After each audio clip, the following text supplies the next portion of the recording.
about the holiday of Succot is Chaim Millispin, the founder of the Aliyah Return Center, who is joining us from northern Israel. Hello, and Hag Sameach. Chag Sameach, Chag Sameach. Indeed, I am at the Sea of Galilee. That's that sea lake behind me, the Sea of Miracles. What I wanted to say about Sukkot, about tabernacles, it's really that King David wrote that there's this all nations you have created will come, and right now nations can't come here. There's even a prophecy in Zechariah 14 about if those nations don't come on the Feast of Tabernacles or Sukkot, then they won't get rain. And it even says about a plague if they won't come. Now, they can't come right now. And so people want to still make a difference. They still want to be part of this adventure that is the Holy Land. And so what I'm seeing is that there's a tangible way right now. We as a charity, we're used to having lots of people. I mean, we'll do in the city like a big major sukkah. We'll have 83 volunteers. We'll just have dancing and songs, and it's really people that are saying, you know what?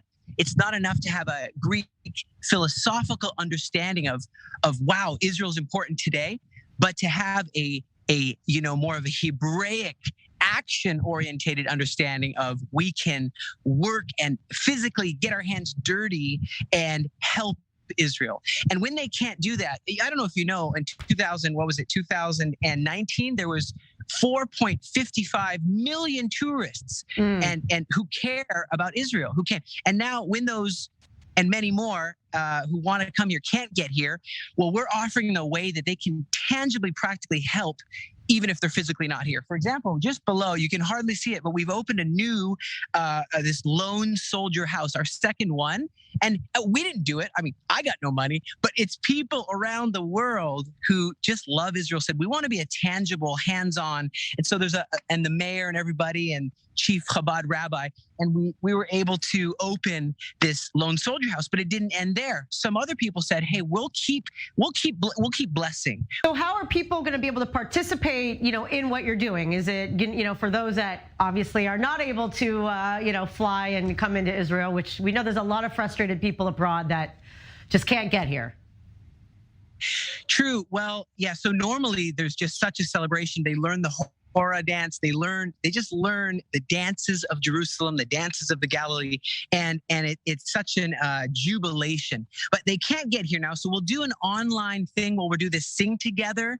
We've done this in Africa, we've done this in Canada, we've done this in different places in the world. Even places like Malaysia, Singapore are now interested in a sing together. It's just learning a Hebrew song like Gesher Tzaru Me'od or a Sukkot song, and they'll learn a Hebrew song and then they'll sing it together online. We got a new app we're trying to work on where they're able to do that. They'll record a video and we'll record a video, and it all comes together like we would physically do.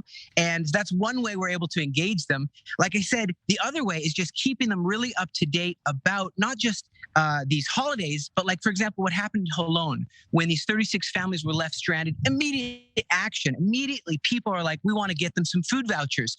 Hey, we want to be able to get them a toothbrush. We want to, and so it's like they're here in some way, but not physically. Right. Yeah. So how, after this past year, I mean, last year we were going through this pandemic as well. What's changed for you between Sukkot last year, and this year, as far as, what you've been able to accomplish and pull together now that we have experience being isolated? Exactly. Well, this is the exact counterintuitive. You wouldn't guess that we'd be actually growing and expanding in this hard time. A lot of people are saying for us, it's just been very, very hard.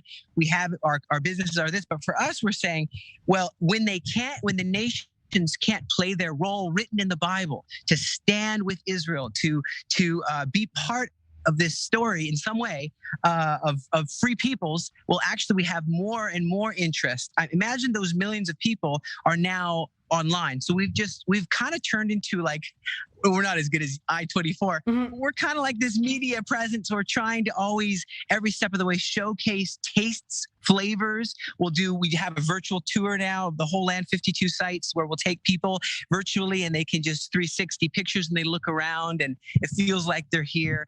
So we found that Israel, I think in general, should always be reaching out more, because there's this kind of mentality like, well, there's this prophecy that all nations will come against us. So, let's kind of, but I think the more that we open our arms, like Israel's been doing now, even more digitally, virtually, we all become ambassadors, raising up other ambassadors. Right. Wow, Chaim, thank you so much. We're going to continue with more after the break, so don't go anywhere.